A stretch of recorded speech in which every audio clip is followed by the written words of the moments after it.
Imagine waking up with the craziest news alert in human history. The President of the United States is gone, just completely vanished, and the people who took him? Iranian Special Forces. Your brain stops for a second. You think it has to be a movie trailer or a bad joke on the internet. No, it is real. But here is the crazy part. The worst thing is not how they pulled it off. It is the absolute terrifying nightmare that happens 1 minute later. How do you even steal Donald Trump? The Secret Service is like a moving castle. You cannot just run up and grab him. It takes a perfect, impossible trap. Imagine a dark road during a secret trip overseas. The radios suddenly jam. The cell phones die. A quick ambush in the dark, and boom, he is gone. The agents left behind have to make the worst phone call ever. They have to call Washington and say they lost the president. Back in Washington, alarms do not just ring, they scream. The military goes into full panic mode. Every US base in the world locks down. Big warships turn around in the ocean. Fighter jets load up their biggest bombs. America wants to fight. They want to drop fire from the sky. But then, a terrifying realization hits the generals. They have a massive problem.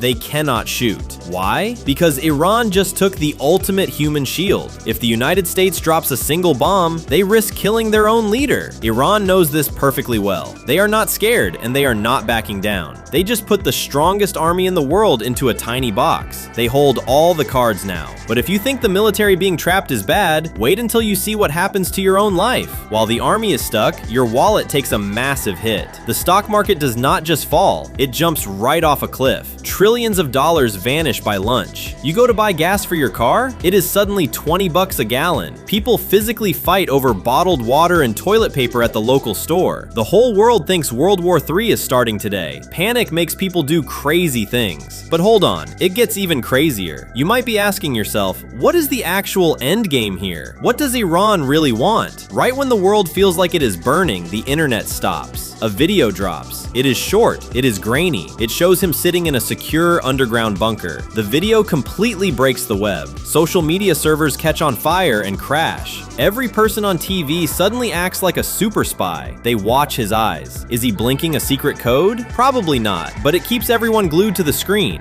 Then Iran gives their demands. This is where history changes forever. They do not ask for a pile of money. They do not ask for gold. They ask for real power. They demand the United States pack up its military bases, take all its ships, and leave the Middle East forever. They want total control of the region, and they are using the president to buy it. This is where it gets super dark. Forget what you see in the movies. There is no secret rescue in the middle of the night. There is no action movie ending where the hero kicks down the door and gets saved. The bunker is too deep, the guards are too ready, and the risk is too high. The United States is totally trapped in a lose-lose game. If they attack, they lose the president and cause a global disaster. If they agree to the demands, America looks weak forever, and Iran wins total control of the area. The superpower is officially in checkmate. Politicians scream at each other on television, but nobody has a real answer. They are paralyzed. Other countries watch in absolute shock. Places like China and Russia see a massive opening. The magic shield that protected America is gone. The world order completely flips in a single day. A massive superpower is forced to sit on its hands and take orders. It proves a terrifying point to everyone watching. You do not need a giant army to beat a giant country. You do not need thousands of tanks or huge ships. You just need one crazy, perfect plan to steal the king off the chessboard. And while the politicians argue on TV and the military waits in silence, you are left looking out your window wondering one thing: who really rules the world now?